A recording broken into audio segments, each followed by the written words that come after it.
دین اسلام کی جتنی بھی تعلیمات ہیں فطرت انسانی کے عین مطابق ہے۔ اللہ تعالیٰ نے جس طرح کا انسان کو بنایا ہے اور جن چیزوں کی اسے ضرورت ہے انہی چیزوں کی تعلیمات کا نام دین اسلام ہے۔ جب ہم دین سے ہٹ کر کوئی کام کرتے ہیں تو اس کا معنی یہ ہوتا ہے کہ ہماری جو ذاتی اپنی فطرت ہے، جو ہمارے جبلی تقاضے ہیں، فطری تقاضے ہیں، ہم ان تقاضوں کی مخالفت کرتے ہیں۔ دین بالکل انسان کی فطرت کے مطابق اسے احکامات دیتا ہے۔ ہماری دینی تعلیمات کا جو بنیادی نقطہ ہے کتاب و سنت میں وہ یہ ہے کہ ہم امت وسط ہیں، ہم درمیانی امت ہیں، افراط و تفریط سے پاک، شدت سے، غلو سے، تنگ نظری سے، ان چیزوں سے پاک، درمیانی اور معتدل امت وسط۔ افراط و تفریط سے پاک ہونا یہ اس امت کی خوبصورتی ہے، نہ اس طرف زیادہ جھکا جائے نہ اس طرف زیادہ جھکا جائے، بلکہ دین کا حسن یہ ہے کہ انسان معتدل زندگی گزارے۔ قرآن مجید میں اللہ کریم نے فرمایا وَلَا تَعْتَدُوا، حد سے نہ بڑھو، ان اللہ لا يحب المعتدین، اللہ حد سے بڑھنے والوں کو پسند نہیں کرتا، محبوب نہیں رکھتا۔ اللہ تبارک و تعالی ان لوگوں کو پسند نہیں فرماتا جو اعتدال کا رستہ چھوڑ جاتے۔ بعض لوگوں کی یہ طبیعت ہوتی ہے کہ وہ اپنی مزاج کے لحاظ سے ہی کبھی اس پلڑے میں جھک جاتے ہیں، کبھی اس پلڑے میں جھک جاتے ہیں۔ کسی سے دوستی ہوئی تو پھر اس قدر زیادہ ہوئی کہ غلو کا شکار ہو گئے، جان بھی حاضر، مال بھی حاضر، سارا کچھ ہی تو ہے، گھر کی باتیں بھی بتا لی، باہر کی بھی بتا لی، کاروبار کی بھی بتا لی، سب اسی کے نام کر دیا۔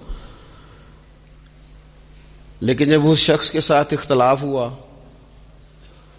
تو پھر دوست تو دور کی بات، اسے انسان ماننے سے بھی معاذ اللہ انکاری ہو گئے۔ تو یہ شدت ہے، یہ تناؤ ہے مزاج کا، اس سے انسان کا اخلاقی حسن ضائع ہوتا ہے، اس سے جو انسان کی انسانی خوبصورتی ہے وہ چلی جاتی ہے۔ وہ کسی نے کہا تھا کہ تعلقات جب حد سے گزر جائیں تو غم ملتے ہیں، اس لیے ہم ہر شخص سے کم ملتے ہیں۔ ہم کوشش کرتے ہیں کہ معتدل رہیں، زیادہ آگے بڑھنا ہی نہ پڑے۔ نبی پاک صلی اللہ تعالی علیہ وآلہ وسلم نے ہمیں معتدل دین دیا ہے، اعتدال والا، درمیانہ، اور فرمایا بہترین رستہ درمیانہ رستہ ہے۔ اور نبی پاک علیہ الصلوۃ والسلام نے فرمایا جو درمیانی چال چلتا ہے وہ کبھی تنگ نہیں ہوتا، جو اعتدال کا رستہ اختیار کرتا ہے تکلیف میں نہیں آتا۔ معتدل چلنے والے لوگ جو ہوتے ہیں ان کا بیلنس ہمیشہ ٹھیک رہتا ہے، ان بیلنس نہیں ہوتے۔ تو معتدل زندگی گزاریں، اعتدال پسند بنیں، چیزوں میں شدت نہ لائیں۔ نبی پاک علیہ الصلوۃ والسلام نے فرمایا دین میں بھی غلو نہ کرو، فرمایا تم سے پہلے لوگ غلو کی وجہ سے ہلاک ہو گئے۔ کچھ لوگ غلو کرتے ہیں، چھوڑ دیا جی میں نے سارا کچھ، میرا کوئی تعلق نہیں جی، میں نے نہیں بیاہ کرانا، میرا شادی سے کیا لینا دینا، میں نے گھر چھوڑ دیا جی، اب میں نے بس تسبیحاں ڈال لی ہیں گلے میں جی، میں اب بس مسجد میں ہی ہوں جی، میں فلانی جگہ۔ دین تو اس کو پسند ہی نہیں کرتا، یہ تو حقوق سے بھاگنے والی بات ہے، شریعت تو اس کو سپورٹ ہی نہیں کرتی۔ اور میں نہ جناب چھوڑ دیا جی میں کچھ نہیں کھاتا جی، بس میں تو روزہ رکھتا ہوں ہر روز، ساری رات اللہ اللہ کرتا ہوں، اس کو پسند نہیں کرتا دین اسلام۔ آپ کو معتدل رہنے کا کہا گیا ہے۔ وہ جو رہبانیت اختیار کر لی تھی یہودیوں نے، عیسائیوں نے، غاروں میں چلے گئے، نکل گئے جنگلوں میں، تو حضور نے فرمایا میرے دین میں کوئی رہبانیت نہیں ہے۔ دین تو کہتا ہے کہ آپ روٹین کے کام کریں، روٹین کے، اور روٹین کے کام ہی صحیح کر کے کریں، اسی میں آپ کو اللہ کی رضا نصیب ہو جائے گی۔ دیکھیں نا، حضور نے فرمایا جو محنت کر کے روزی کمانے والا اللہ کا دوست ہے، سچا تاجر جو ہوگا اسے اللہ قیامت کے دن نبیوں کے ساتھ جگہ عطا فرمائے گا۔ تو نبی پاک علیہ الصلوۃ والسلام نے تو سپورٹ کر دی، فرمایا جو تو کام کر رہا ہے یہی کرتے کرتے تجھے اللہ کا قرب نصیب ہو جائے، اسی کو صحیح کر کے کر۔ یہ جو غلو ہے، یہ جو شدت پسندی ہے، اسے منع کیا۔ نبی پاک علیہ الصلوۃ والسلام کے گھر میں 3 صحابہ کرام علیہم رضوان تشریف لے گئے۔ انہوں نے جا کے نبی پاک علیہ الصلوۃ والسلام کی عبادت کا حال پوچھا۔ چند صحابہ گئے تو ازواج مطہرات نے ارشاد فرمایا کہ محبوب گھر تشریف لاتے ہیں، کچھ وقت آرام کرتے ہیں، کچھ وقت ہمیں دیتے ہیں، کچھ وقت عبادت میں گزارتے ہیں۔ اب وہ تو گئے تھے جا کے یہ معلومات کریں گے اوہو کہ سرور کائنات تو ساری رات اپنے رب کو یاد کرتے۔ ہمارے ہاں بھی لوگ پیری مریدی کے سلسلے میں جب کہیں جاتے ہیں تو ان کا خیال ہوتا ہے کہ جو پیر صاحب ہوتے ہیں نا جی، نہ وہ روٹی کھائیں، نہ ان کے ہاتھ میں موبائل نظر آئے، نہ وہ ہنسیں، نہ انہوں نے اچھے کپڑے پہنے ہوئے ہوں، بالکل ایک فقیر آدمی، اور جب بھی ہم جائیں نا وہ تھوڑی، اور لوگ کرتے بھی ہیں یہ کام اللہ ماشاء اللہ، لوگوں کو دکھانے کے لیے وقتی طور پر بعض جگہوں پہ یہ سلسلہ ہوتا بھی ہے، لیکن یہ وہ نارمل زندگی نہیں جو ہمیں رسول پاک نے سکھائی ہے، یہ وہ دین نہیں کہ آپ بالکل کٹ گئے اور آپ حیرت انگیز بات کر رہے ہیں اور آپ جناب بالکل دنیا کا آپ سے کوئی تعلق ہی نہیں ہے۔ یہ تو رہبانیت ہے اور اسلام اس کو قبول نہیں کرتا۔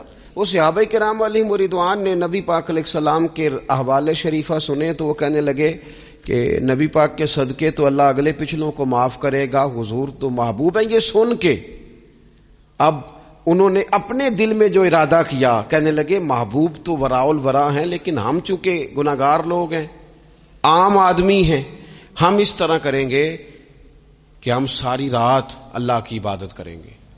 حضور تو محبوب ہے نا، چلو کچھ دیر آرام بھی کرتے ہیں، ہم ساری رات عبادت کریں۔ ایک نے کہا کہ بھائی میں تو ہر روز روزہ رکھا کروں گا نفلی۔ تیسرے نے کہا میں شادی نہیں کروں گا، میں ایسے ہی وقت گزاروں گا، تجرد کی زندگی گزاروں گا۔ رسول پاک علیہ السلام کو جب اس بات کی خبر پہنچی تو پتہ حضور نے تبصرہ کیا قربان جائیں، کیا انداز ہے گفتگو کا۔ محبوب فرمانے لگے یہ میں نے کیا سنا ہے کہ میں شادی نہیں کروں گا اور میں ہر روز روزہ رکھوں گا اور میں ساری رات ہی نفل پڑھوں گا، آرام ہی نہیں کروں گا۔ محبوب فرمانے لگے میں تم سب سے زیادہ اللہ کو جانتا ہوں اور میں تم سب سے زیادہ رب سے ڈرتا ہوں۔